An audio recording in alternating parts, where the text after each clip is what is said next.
Assalamualaikum warahmatullahi wabarakatuh.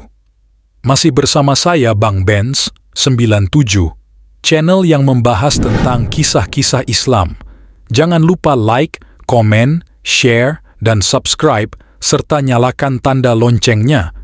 Yuk, langsung saja kita bahas kisah Islam kita pada hari ini. Di kota yang cerah dan penuh tawa, Abu Nawas, si jenius kocak, berkeliaran dengan senyum di wajahnya yang selalu menjanjikan keceriaan.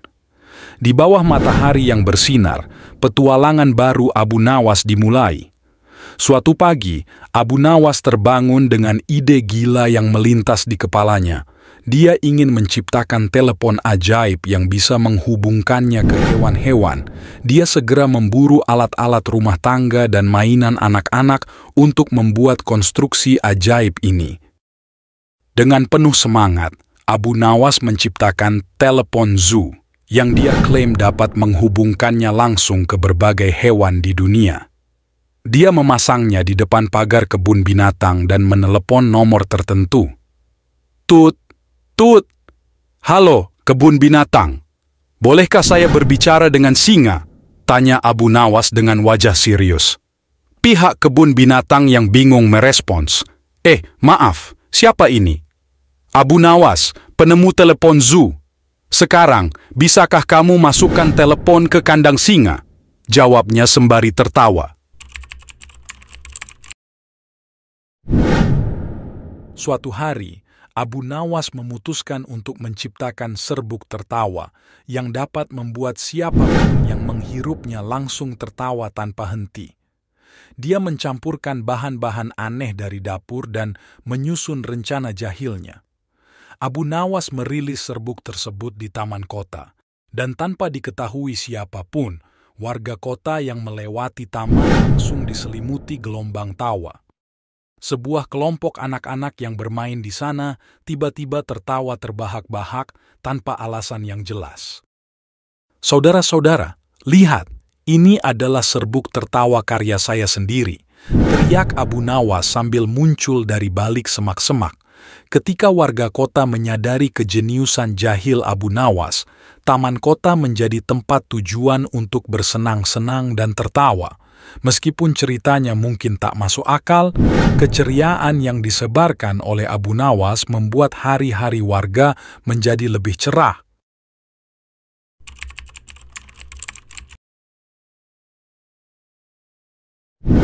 Abu Nawas, dengan niat baik untuk menyebarkan kebahagiaan, mendirikan kursus tertawa di kota.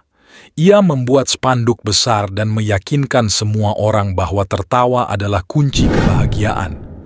Dalam kursus ini, Abu Nawas memberikan pelajaran kocak dan trik lucu yang membuat semua peserta tertawa tanpa henti. Meskipun beberapa orang meragukan efektivitas kursus ini, namun seiring waktu, peserta mulai merasakan manfaat positif dari keceriaan yang diajarkan oleh Abu Nawas.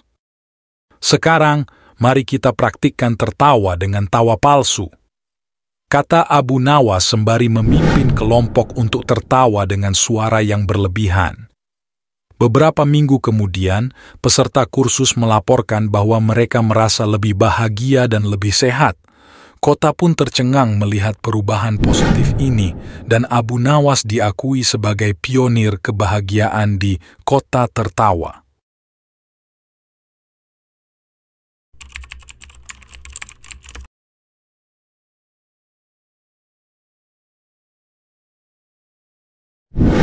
Suatu hari, kota tertawa mengadakan kontes balon lucu.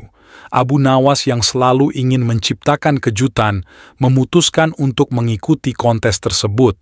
Dia menciptakan balon raksasa yang berbentuk seperti dirinya sendiri dengan riasan wajah kocak. Ketika dia muncul di lokasi kontes, semua orang tertawa melihat balon raksasa Abu Nawas yang mengambang di udara. Balon itu pun mengeluarkan suara gemuruh ketawa setiap kali angin menyentuhnya.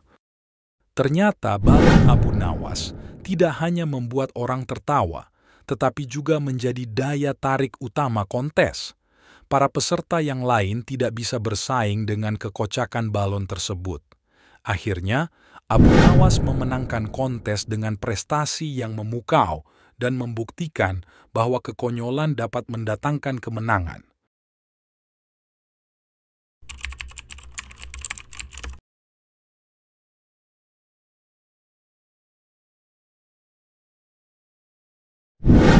Melihat kesuksesan kursus tertawanya, Abu Nawas memutuskan untuk membuka kafe pecah tawa di pusat kota. Kafe ini menjadi tempat yang sangat populer, di mana orang-orang bisa berkumpul, minum kopi, dan menikmati pertunjukan kocak yang disajikan oleh Abu Nawas dan para pelawak lokal. Abu Nawas seringkali tampil di panggung dengan berbagai trik lucu dan lelucon segar yang membuat seluruh kafe bergelak tawa. Pelanggan yang datang merasa bahwa kafe pecah tawa adalah tempat yang sempurna untuk melepaskan stres dan menikmati momen-momen ceria. Dengan kafe pecah tawa, Abu Nawas tidak hanya menciptakan sebuah bisnis yang sukses, tetapi juga memberikan kontribusi positif bagi komunitasnya. Kafe itu menjadi tempat yang mempersatukan orang-orang dari berbagai lapisan masyarakat. Semua tertawa bersama di bawah bayangan kocak Abu Nawas. Di balik setiap kelucuan dan kekonyolan Abu Nawas, terdapat niat baik untuk menyebarkan kebahagiaan dan tawa. Kota tertawa pun menjadi tempat yang penuh warna.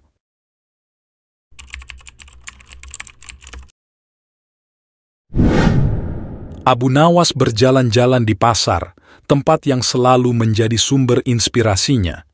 Tiba-tiba, dia terdengar suara nyaring dari toko yang menjual segala macam lelucon. Tanpa ragu, Abu Nawas masuk ke dalam. "Pak Lelucon, apa yang baru hari ini?" tanya Abu Nawas sambil tersenyum lebar. Penjual lelucon itu, seorang pria berkepala plontos dengan kumis tipis, langsung merespons, "Ah, Abu Nawas, kamu selalu tahu cara membuat hari saya lebih ceria. Bagaimana jika kita membuat lelucon bersama?" Tanpa berpikir panjang, Abu Nawas dan Pak Lelucon memulai sesi lelucon impromptu di dalam toko. Mereka saling melempar lelucon seperti bola, membuat pelanggan yang datang tertawa sejadi-jadinya. Saat Abu Nawas mengatakan, "Aku baru saja belajar berbicara dengan ikan di sungai." Ternyata, ikan-ikan itu memiliki selera humor yang sangat tinggi. Pak Lelucon balas menjawab, "Benar sekali, Abu Nawas. Tapi apakah mereka tertawa dengan leluconmu atau dengan cara anehmu berbicara dengan mereka?" Semua orang di sekitar meledak tertawa. Abu Nawas dan Pak Lelucon saling berpandangan dengan senyuman, tahu bahwa mereka telah menyemarakan pagi semua orang.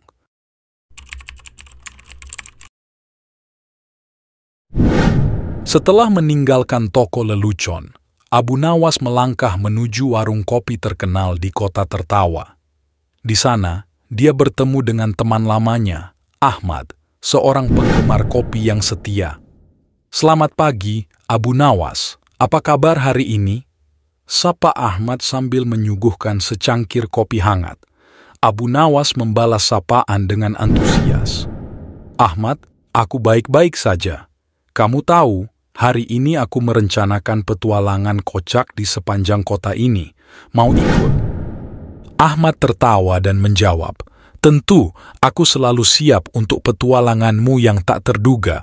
Apa rencanamu kali ini?" Abu Nawas tersenyum misterius. "Oh, tunggu saja dan lihatlah." Mereka berdua berjalan-jalan sambil menikmati kopi dan berbagi cerita lucu. Tiba-tiba, Abu Nawas berkata, "Hei Ahmad, apa pendapatmu jika kita membuat panggung komedi di tengah kota? Kita bisa menghibur orang-orang dengan lawakan kita." Ahmad terkejut, tetapi dia setuju. Mereka pun segera menyusun rencana dan memilih lokasi yang strategis di alun-alun kota. Dengan sekejap, panggung sederhana terbuat dari kayu dan kain. Mereka melemparkan lelucon satu sama lain, beradu kreativitas, dan membuat seluruh alun-alun tertawa terbahak-bahak. Di antara lelucon mereka, Abu Nawas tiba-tiba mengeluarkan topi kocaknya yang dilengkapi dengan lonceng. Perhatikan ini teman-teman, seru Abu Nawas sambil memutar-mutar topi kocaknya di ujung jari. Dengan topi ini, bahkan badai pun bisa menjadi cuaca yang cerah. Semua orang tertawa dan bertepuk tangan. Ternyata, topi kocak Abu Nawas memang memiliki daya magis untuk menyebarkan kebahagiaan.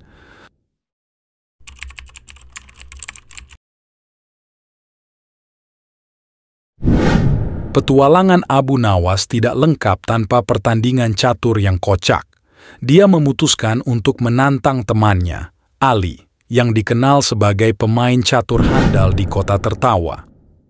"Salam Ali, bagaimana kalau kita main catur hari ini?" ajak Abu Nawas dengan wajah serius. Ali setuju, dan pertandingan dimulai di taman kota yang hijau. Seiring dengan permainan catur yang serius, Abu Nawas memasukkan elemen kekocakan. Setiap kali gilirannya, dia menggerakkan potongan catur sambil membuat lelucon yang membuat Ali terkekeh. Saat giliran Abu Nawas, dia berkata, "Lihat Ali, aku akan membuat langkah yang bisa membuat ratu dan gajahmu tertawa." Sambil menggerakkan potongan caturnya dengan dramatis, Ali memang tertawa dan membalas, "Kau memang pemain catur yang luar biasa, Abu Nawas." Pertandingan berlangsung dengan penuh tawa, dan meski tidak ada yang benar-benar menang, kedua pemain merasa senang dan bersahabat setelahnya.